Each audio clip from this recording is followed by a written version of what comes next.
Assalamualaikum warahmatullahi wabarakatuh. Kembali lagi dengan STE ya.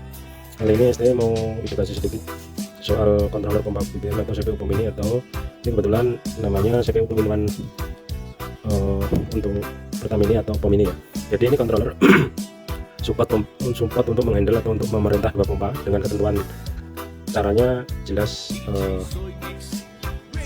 bergantian ya. Jadi ini dari kami posisi jumper ini, kenapa harus ada jumper ya? Jumper ini pengertiannya yang multifungsi. Jadi misalkan customer ingin menerapkan via pompa DC untuk pompanya ya, terus ingin menggunakan power supply single atau satu, karena power supply-nya itu tentu ampere-nya besar ya, jumper ini dipindah ke posisi kanan atau ke DC. Jadi pengertiannya karena power pompanya udah DC, dia CPU menyala kan menggunakan DC juga gitu. Karena CPU ini pun support voltase sampai 35 volt ya. Jadi mau voltasenya sini 12 volt atau 24 volt itu tetap CPU support ya kalau DC ya. Terus kenapa harus ada jumper? Nah ini karena CPU ini bisa untuk pompa AC juga dengan posisi line terminal yang tetap atau sama ya, mau pompa AC mau atau DC ya. Jadi bila digunakan untuk pompa AC, jelas di sini AC 220 ya atau PLN, jumper ini harus di kiri ya. Pengertiannya jumper ini hanya menghubung antara power pompa dan CPU bila mana diterapkan pompa DC. Tapi bila diterapkan pompa AC, tentunya di sini powernya kan AC, jadi nggak perlu dia. Kalau dihubungkan akan kebakar jalurnya ya. Makanya ada fasilitas jumper ini. Jadi kalau untuk pompa AC, di sini PLN 220, di sini pompa 1 AC, pompa 2 AC gitu ya. Kalau pompa AC dipersilakan menggunakan trapo ya untuk menyalakan controller, trapo konvensional ya atau trapo lilitan, atau bisa juga menggunakan seperti ini.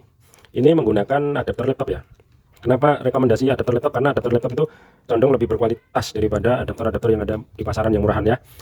Mending lebih baik pakai bekas adapter syukur, lebih jadul lebih bagus ya, gitu ya. Jadi pengertiannya seperti itu ya. Ini untuk switch nozzle bila difungsikan, switch nozzle 1, switch nozzle 2. Sensor 1, sensor 2 ya. Sensor ini urutannya di sini hitam, kuning, merah. Hitam, kuning, merah ya. Ini untuk soket displaynya seperti ini soket printernya ya. Ini untuk terminal-terminalnya udah saya rasa cukup ya. Kita balik, kita coba. Ini untuk standar programnya standar ya.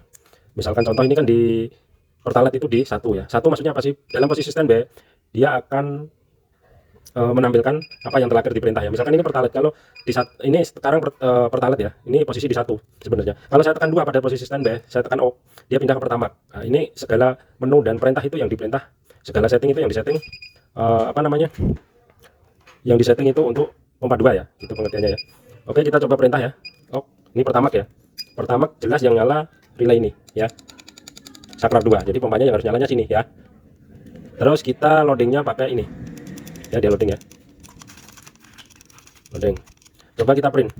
Tekan sekali, lalu tekan M. Dia ngeprint ya. Dia ngeprint, maaf. Dia ngeprint, nggak lihat. Nanti kita pindah ada yang kedua ya, yang pindah kedua ke 1 ya. Ini kan Pertamax di 2 ya. Kita pindah di 1 tadi ya. Kita perintah. Oh, yang nyala pun relay sini ya. Relay Pertamax. Ini pompa 1. Yang nyala harusnya pompa sini juga ya. Terus kita coba loading. Loading juga ya. Terus kita selesai. Kita coba print. Jadi berfungsi ya. Print ini pun menunjukkan sama dengan yang di controller ya. Namanya Pertalite. Tadi pertama yang nggak kelihatan, saya ngeprint Pertamax ya. Nozzle 2, ini nozzle 1 ya. Jadi pengertiannya ini fungsinya ya.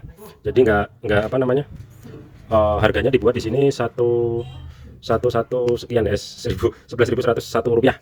Namanya Pertalite, nozzle-nya nozzle 1 ya. Terus ini jamnya udah sesuai karena udah STE edit ya. Udah diedit dan bulan dan tahunnya. Terus SPBU ini untuk nama-nama ini bisa diedit oleh customer ya dengan masuk di kode 1018 ya. Ini untuk kode settingnya standar ya yang ada di pasaran. Untuk 123 cek totalisator ya. Untuk 321 tes pulser ya. Standar ya. Oke, saya rasa cukup itu aja edukasinya. Terima kasih ya. Assalamualaikum warahmatullahi wabarakatuh.